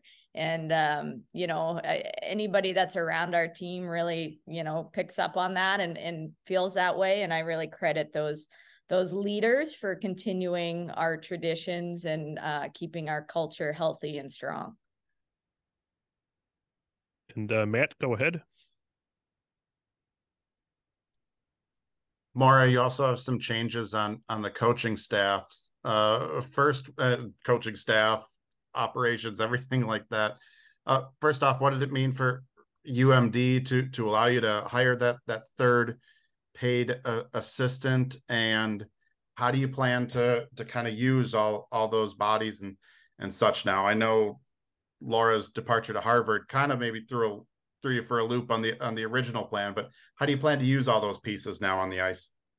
Yep. Change happens in sports, right? That's all a part of the game. So fortunate to have Coach Schuler here with over 20 years experience. So we're in a good spot with her and I being here. We were lucky to bring in Bemidji's top assistant, Emma Sobiak, and Mark Breiter is a pro with equipment, and he's doing ops as well. And our new assistant coach will be announced here shortly. So that person will begin working. And it's just another example of UMD supporting the women's hockey program to the fullest extent. And, we're trying to win national championships here, and they give us everything we need to do it. Todd Molesky, go ahead. Hi, Maura. Todd Molesky from the Wisconsin State Journal. Maybe can you give us some insight in what you're expecting to see or planning to see out of your goaltending this season? How you're going to take what's coming back and a really intriguing newcomer and what your plans are to start the season anyway. Yeah, Ev Gascon, our freshman goaltender, has been fantastic. Obviously, we're pretty limited in the amount of time we've been on the ice with the group, but from what we've seen, she'll be able to make an impact right away. And Haley McLeod returning, she had good experience behind Soderberg last year. I think had 6 or 7 games roughly, and did really well in those outings. So we're really excited about our goaltending duo. And it's yet to be determined exactly how that'll go, you know, who will be the starter. I think it's too early to kind of commit to anything like that or make any predictions, but I feel really good about our goaltending this year, which is a nice feeling. And Alicia, go ahead with your question. Hey, Maura. Talk about, you know, you guys get Ohio State week 2. Obviously, you watched them play in the national championship game at Amsoil Arena last winter. So just talk about the excitement of kind of kicking off the season, WCHA play right away with them. Yeah, I mean, honestly, any WCHA series is an exciting one to kick off the league season with, and why not have Ohio State come to town right away? So we're excited. We have Long Island the weekend before, so we won't be looking past them, but certainly every weekend in our league is going to be a challenge and an opportunity. So we're looking forward to every opportunity we get to play this year. And Coach, just one question for me is, as we look ahead to this 25th anniversary, maybe you just talk a little about, give us some insight into, you know, what you feel makes the league so special, and you know, why it's been able to really stand at the forefront of women's hockey for so many years. Yeah, great question, and a special season for all of us. I think, you know, you look at the history of the league and the amount of national championships that have been won by WCHA teams. You know, the proof is in the pudding right there about the quality and the success of our league as a whole. And certainly it's not just the teams that have won the big trophy. It's the teams that we play against night in, night out that make us as successful as we are as a league. And I think as a result, we attract the best players from around the world. You know, European players and beyond, Canadians, US players. The top players want to play in this league because they know they're going to be challenged by their own teammates. And every weekend, it's going to be a dogfight. Doesn't matter what the records look like. There are no guarantees in this league. And I think that's what makes it so special. Okay, that was a great answer. And at this time, we do appreciate you taking your time today, and good luck this season. And at this time, we'll bring out your player representative, Manon McMahon.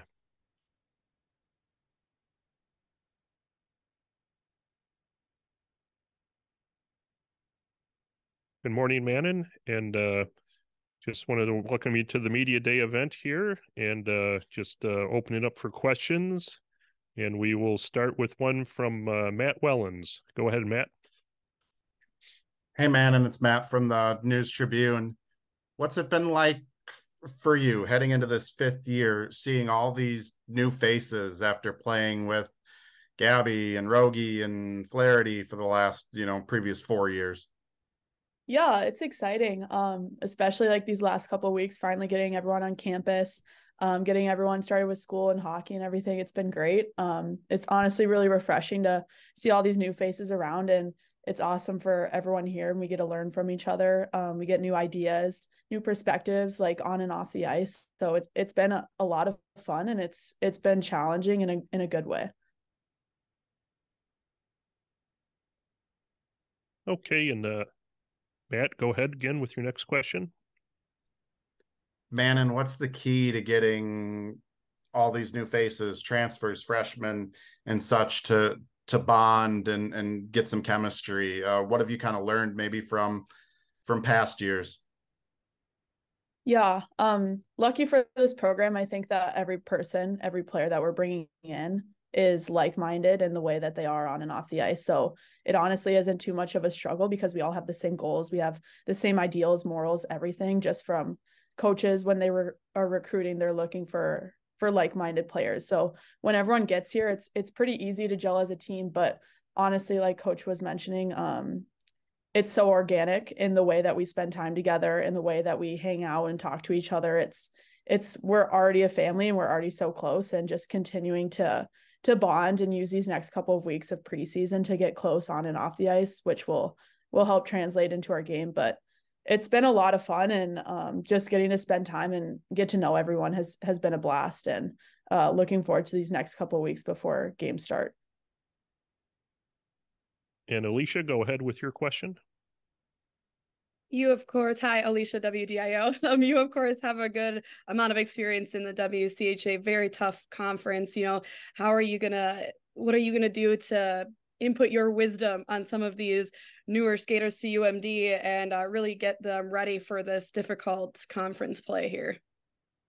Yeah, that's a good question. I think everyone comes to UMD, they come to schools like this because they want to play in the WCHA. They know that it's the toughest league to play in, and that's why they want to be here. So everyone's mind is good in a competitive way, and they know what to expect coming into these seasons. But just getting everyone ready is preparing in practice, you know, battling, using like one-on-one drills, like battle drills, all these things, because our league is physical, it's fast. So getting everyone up to tempo, getting everyone in the gym, you know, working on strength and stuff to be able to play in these big matchups. And Matt, go ahead with your question. Man, and you and Coach mentioned these organic activities that kind of crop up that you and your teammates do. What do some of those include? And is there a favorite that you've had so far that's popped up the last month or so? Yeah, that's a good question. We've been really enjoying Lake Superior.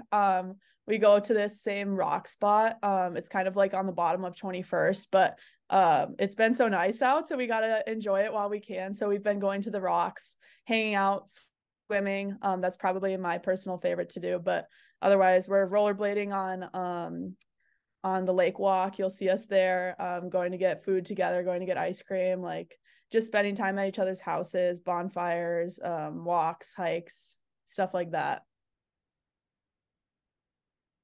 And just one last question for me is made the tournament last year. You just maybe talk a little about what that experience was like and the motivation that kind of provides for this year's team.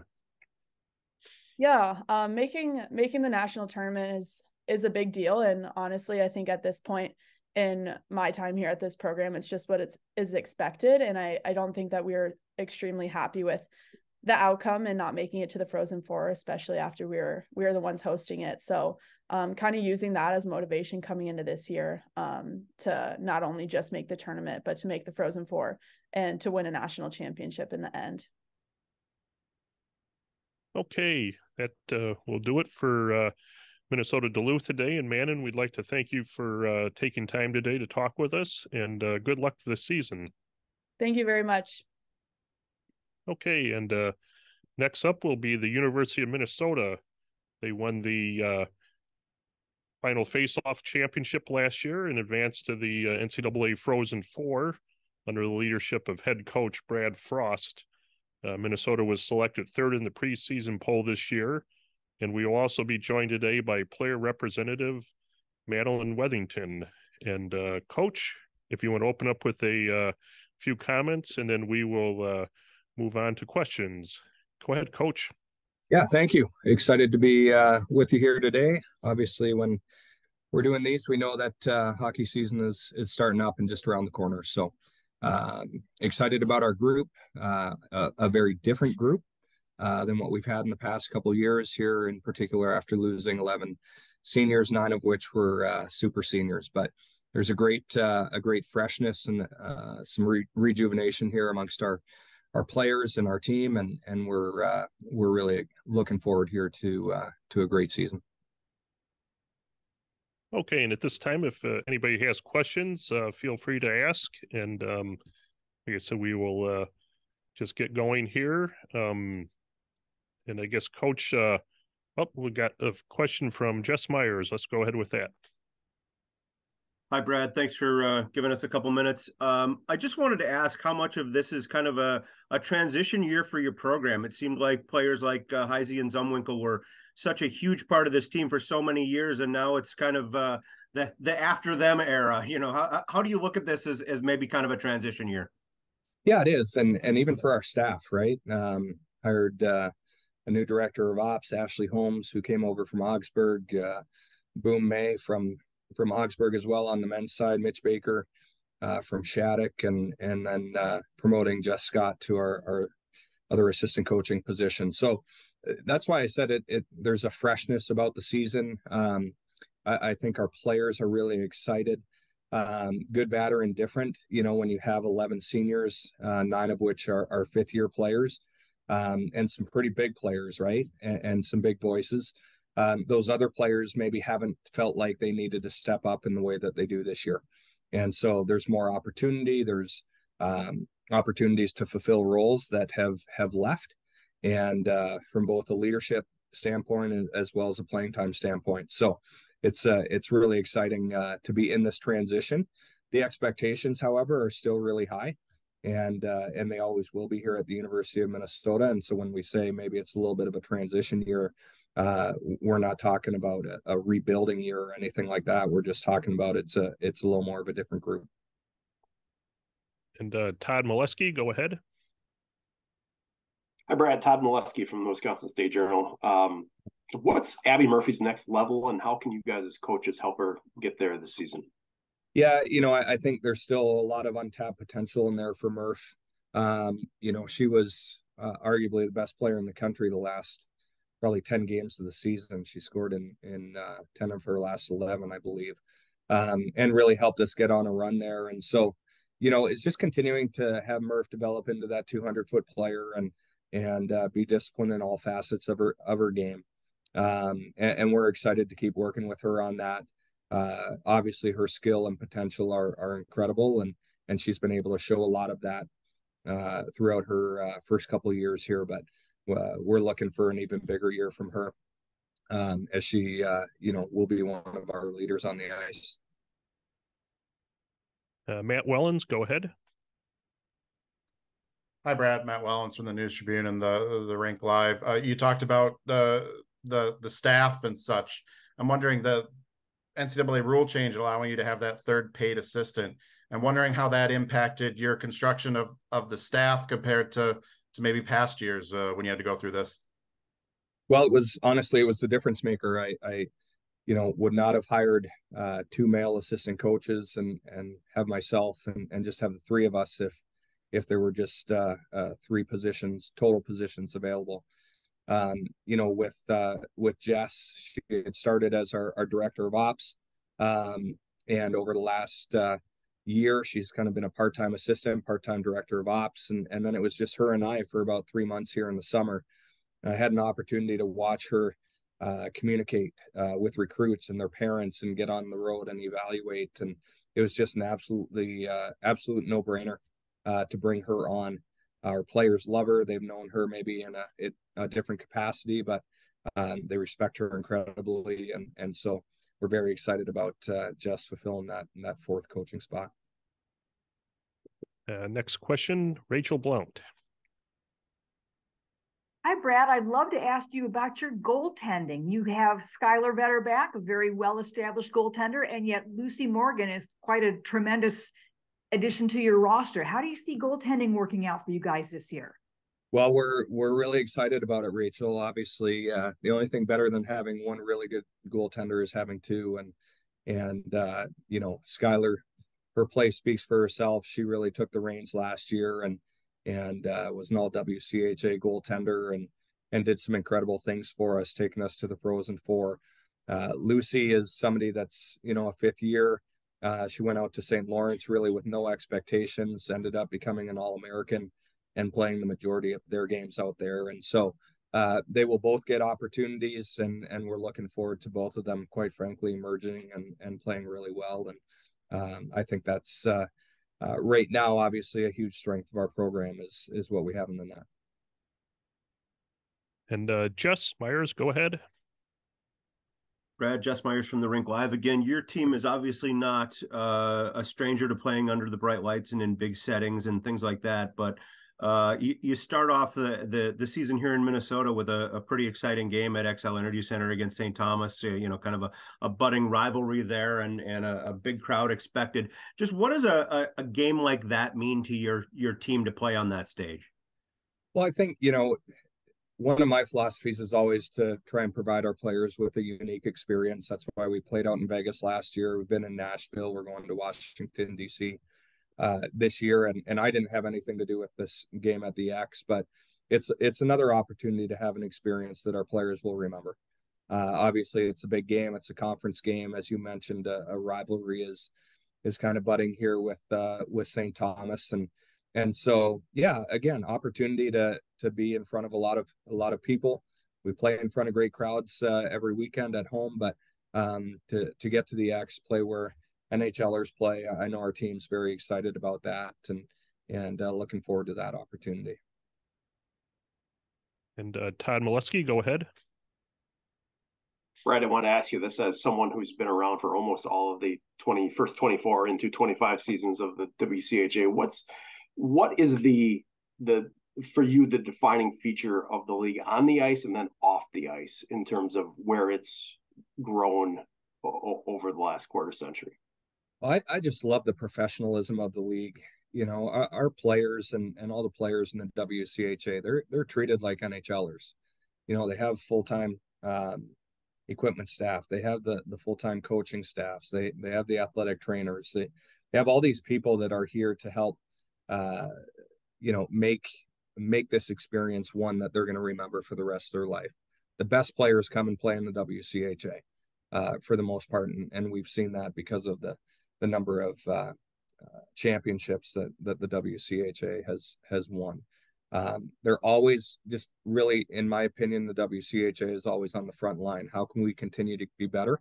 You know, both from an on and off ice perspective. And, you know, the schools have invested into each program. And so it's been really fun to see that continue to grow here over the last 25 years and 23, 24, whatever it is for me.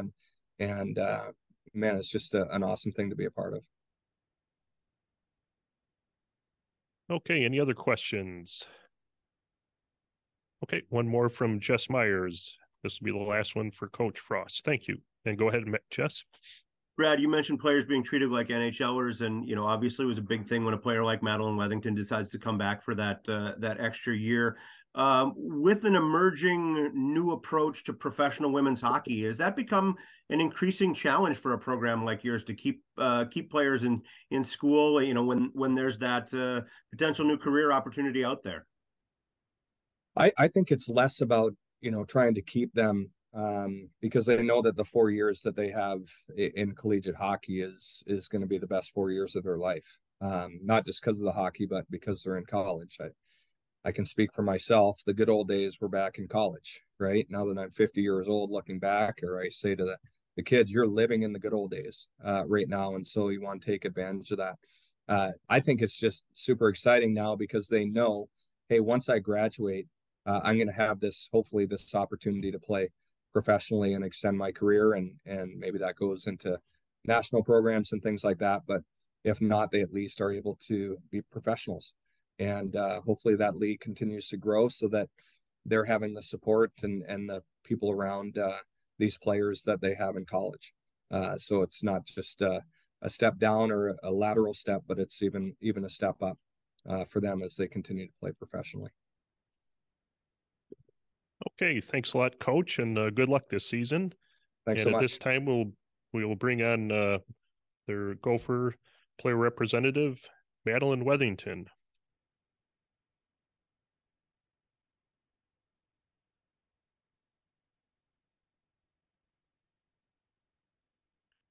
Good morning, everyone. Madeline. And at this time, if anybody has questions for Madeline, feel free to ask them. And I guess I will start up here. As you look ahead to this year's team, you know, maybe just talk about what you see as some of the strengths of this year's squad and some of the newcomers that you see will be making an immediate impact with Minnesota this season. Yeah, I'm really excited for this year. Obviously, as Coach Frost mentioned, we have a bunch of new faces, and I think a lot of the times that can be a good thing. Change, obviously, is a part of life, and I think our team is super excited to showcase what we have this season. We have a ton of speed, a ton of grit, people that are hungry to fulfill roles and want to have a bigger role on the team. And then we have some tremendous freshmen that are coming in that will be playing larger roles for us that maybe our freshmen potentially last year didn't have the opportunity with all the fifth years that we had. So I'm really looking forward to this year. I think it'll be really exciting, and I know that will produce a great product on the ice. And Jess Myers, go ahead.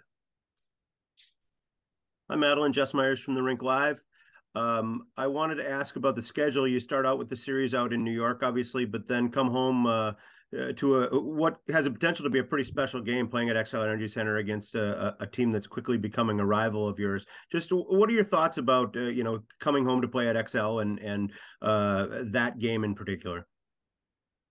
Yeah, I'm definitely looking forward to it. As someone who grew up in the state of hockey, playing at the X always is super special. I mean, I might almost feel like a state tournament game because of the atmosphere, and I'm looking forward to it. I think it's a great opportunity for us, both for St. Thomas and Minnesota, to showcase our skills and showcase women's hockey on a bigger stage with the men's game afterwards. I think it will get fans into the building and show that women's hockey is strong, and it's a fun game to watch, and encourage other people to then come to future games. So I think it's a fun opportunity. Playing at the X is awesome. The ice is super good. The boards are a bit the benches are a bit higher, so I think a few of my teammates might not be touching the ground with their skates when they're sitting on the bench, but it'll be a fun time. Okay, and Rachel Blount, go ahead.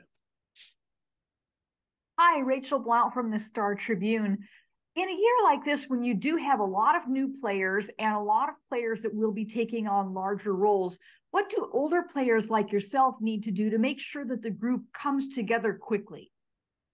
Yeah, I think that honestly started last spring when we began spring training with just this team without obviously our freshmen, but just getting together. We did a lot of team activities this summer once the freshmen were in town, and we played a bunch of different card games. We played beach volleyball, spike ball, just had a bunch of barbecues and fun activities just to get the excuse to get the girls together. And I think it'll be super important to make sure everybody feels included and respected and valued on the team, because I think you can play at your best when you feel like your role matters and you're appreciated. So I think we've done a good job of that so far. I feel like we're super close already.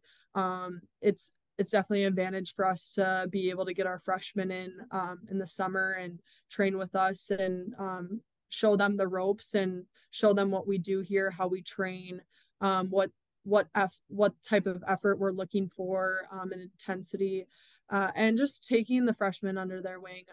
It's also okay for them to make mistakes and let them grow and learn, but just knowing that they have older players who are there to help them and guide them along. But they're also very capable individuals as well. Okay, and one last question from Todd Molesky. Go ahead, Todd. Hey, Madeline, it's Todd Molesky from the Wisconsin State Journal.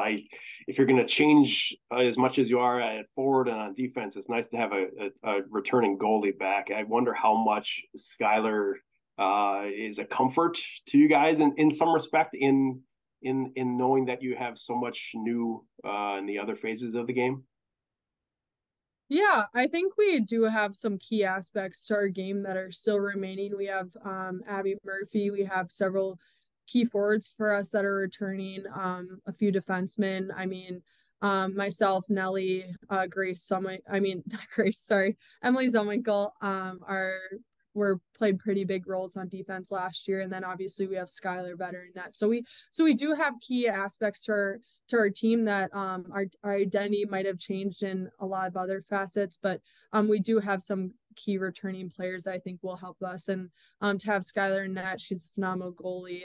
She definitely is someone that is she sees the game so well and often like communicates with us players on the ice. She's always telling us, hey, like back door, or I can't see, or just communicating, which is super valuable, especially as a defenseman. And then she's honestly the calmest person on our team. She loves the big moments. That's something that I've definitely learned over the past 2 years. She thrives under pressure, and under those key bright lights, she actually ends up playing her best hockey. Okay, thanks a lot, Madeline, for your time today, and good luck this season. Thank you. I appreciate it, Tom. Take care, everyone. Okay, and we'll wrap up with the comments from Minnesota State University head coach John Harrington, and the player representative is Charlotte Akravic. The Mavericks were picked in a tie for 6th in the preseason poll along with St. Thomas, and at this time, we'd like to have John Harrington join us.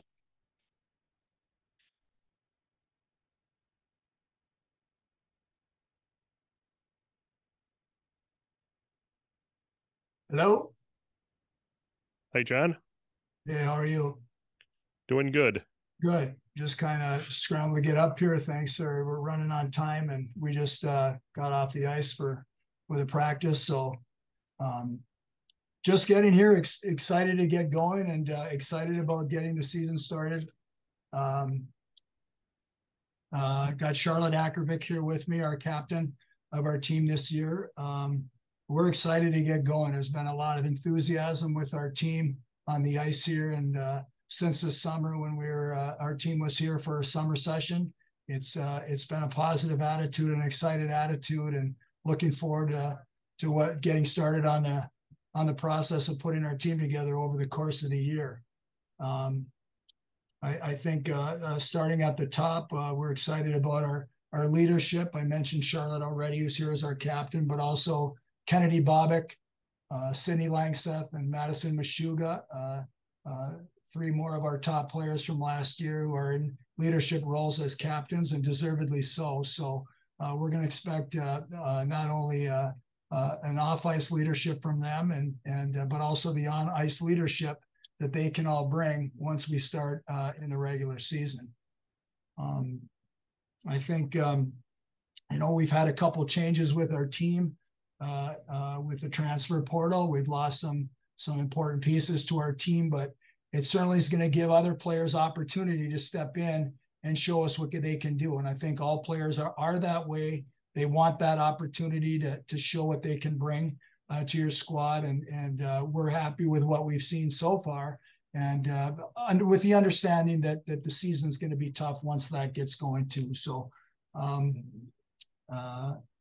in goal, I think starting in goal, Lauren Barbro, who's split games with us last year, is completely healed from some hip surgery she had, and is going to give some leadership in goal. We have two others, Haley Hansen, a freshman from Blaine, Minnesota, that has looked good in the short time that we've been able to be on the ice with them in goal. And then Suzette Fauché is a transfer from Franklin Pierce. So we have 3 goalies that are competing hard and working together at that position. On defense, of course, Charlotte is here with me and certainly is one of our top offensive producers from the blue line, but also somebody that certainly we can count on to play great defense.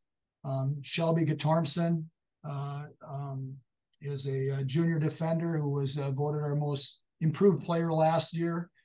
She also has shown that she can bring some offense, and I think that's going to be helpful for us, and something that we need to develop with the rest of our defenders is the ability to get into the offensive part of the game as well and to contribute on that end of the ice.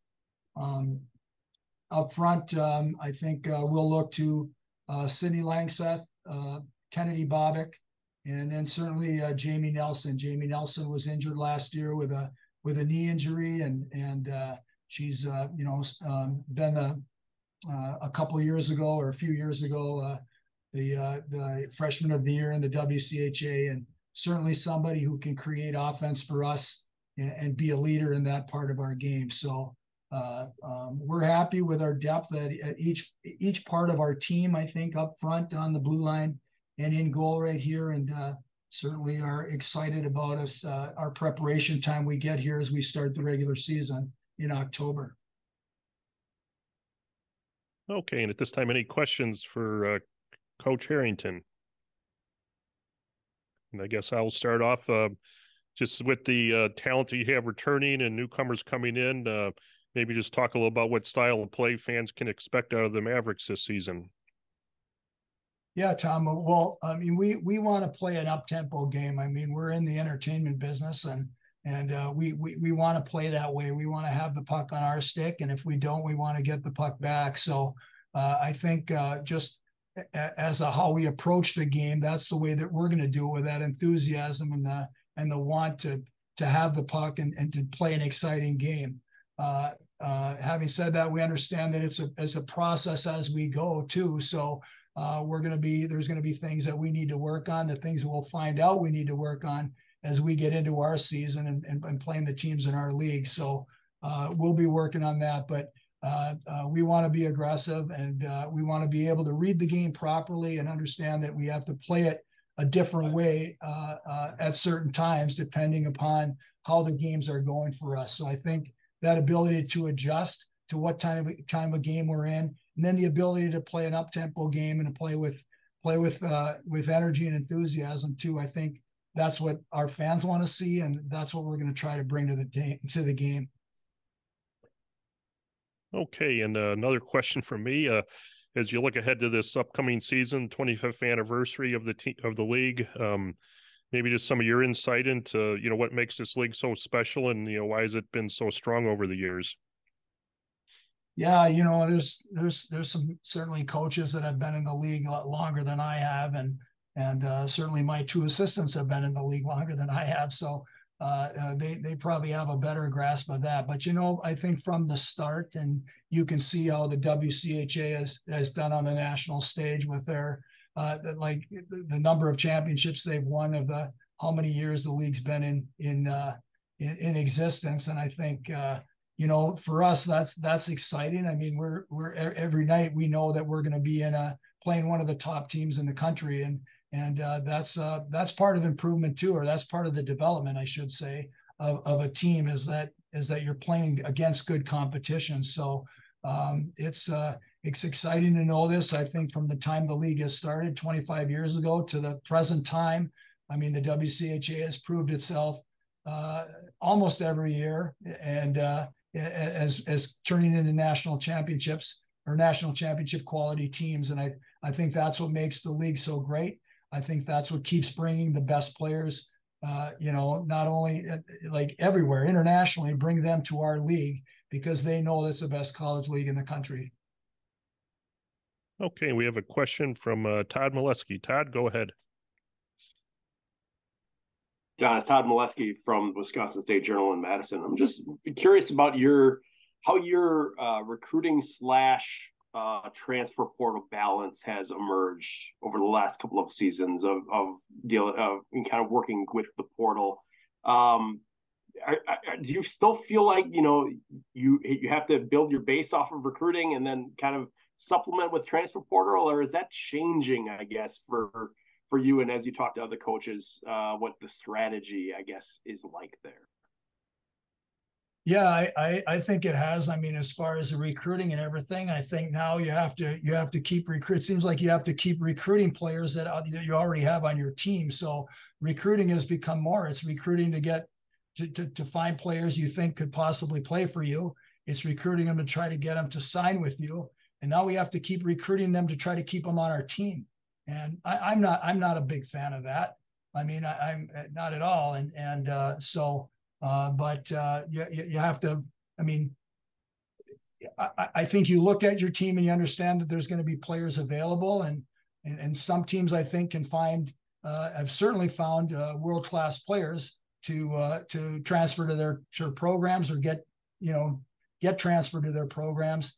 I think other people are trying to fill holes and stuff like that. So we do the transfer game because that's what's going on right now. That's what not just college hockey is, but that's what college athletics is. and you've got to kind of play that because you may lose some people and you don't know, and you might have to you may lose some that you know you're going to lose, but you may lose some you don't think you're going to lose, and then all of a sudden you've got to get on the transfer portal. But we've had to take a couple to replace a few that left, and they've done a great job for us so far, and I'm excited for them to get the opportunity at Minnesota State.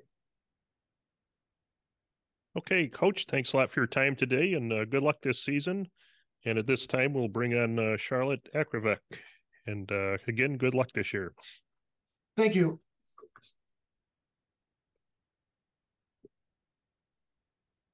Good morning, or I guess afternoon now. Yeah. And Charlotte, just start up. If anybody has questions, feel free to ask.